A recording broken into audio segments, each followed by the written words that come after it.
தற்போது தூத்துக்குடி நிலவரத்தை பார்த்துக் கொண்டிருக்கிறோம். தூத்துக்குடி மாவட்ட ஆட்சியர் அலுவலகத்திற்குள் வெள்ள நீர் புகுந்திருக்கிறது. மாவட்ட ஆட்சியர் அலுவலகத்திற்குள் கழுத்தளவிற்கு தண்ணீரானது புகுந்திருக்கிறது. வெள்ள நீர் புகுந்ததில் ஆட்சியர் அலுவலக வாகனமும் அதில் சிக்கியிருக்கிறது. தூத்துக்குடி மாவட்ட ஆட்சியர் அலுவலகத்திற்குள் யாரும் செல்ல முடியாத நிலை ஏற்பட்டிருக்கிறது. தற்போதைய செய்தியாக பார்த்துக் கொண்டிருக்கிறோம்.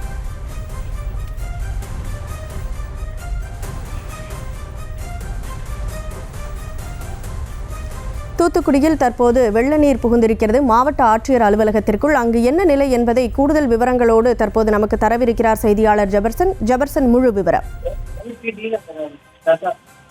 கடந்த 2 நாட்களாக பெய்த மிக மிக கனமழை காரணமாக தூத்துக்குடி, நெல்லை, தென்காசி உள்ளிட்ட மாவட்டங்கள் முழுமையாக வெள்ள நீர்ல மூழ்கி இருக்கிறது என்று தான் சொல்ல வேண்டும். அதற்கு உதாரணம் தான் தற்போது நாம் பார்த்து கொண்டிருக்கக்கூடிய இந்த காட்சி.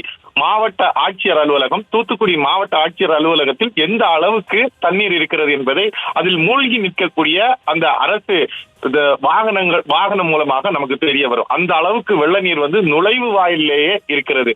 சாலையிலிருந்து நுழைவு வாயில் பகுதியிலேயே அந்த வாகனம் மூழ்கி போய் நிற்கிறது.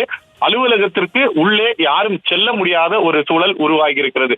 மிகவும் வெள்ள நீர்ல மூழ்கி மிகவும் மோசமான நிலையை சந்தித்திருக்கக்கூடிய இந்த தூத்துக்குடி மாவட்டத்தில் பல்வேறு முன்னெச்சரிக்கை நடவடிக்கைகள் முடுக்கிவிடப்பட்டிருந்தாலும் மக்கள் தற்போது வரைக்கும் எந்த வசதிகளும் இல்லாமல் ஆங்காங்கே முடங்கி போயிருப்பதாக பல தகவல்கள் கிடைக்கின்றன. காரணம், ஆங்காங்கே இருக்கக்கூடிய ஏரிகள், குளங்கள் பல இடங்கள்ல உடைப்பு ஏற்பட்டு அதில் இருந்த நீரானது தொடர்ந்து குடியிருப்பு பகுதிகளில், அதே போல கட்டிடங்கள் இருக்கக்கூடிய பகுதிகள் முழுமையாக சூழ்ந்திருக்கிறது.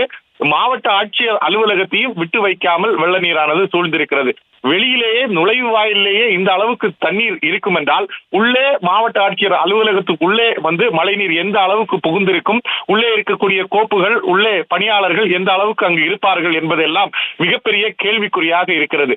பல்வேறு இடங்கள்ல பல்வேறு அவசர எண்கள் அறிவித்திருந்தாலும், மக்களை மீட்டு கொண்டு வருவதற்கு நடவடிக்கைகள் முன்னெடுக்கப்பட்டிருந்தாலும் இன்னமும் பல இடங்கள்ல தீவு போல வெளியே வர முடியாமல் வீடுகளில் தங்களுடைய முதல் தளம், 2வது தளங்களிலேயே வீடுகளிலேயே மக்கள் முடங்கி போய் இருக்கக்கூடிய ஒரு நிலை இருக்கிறது.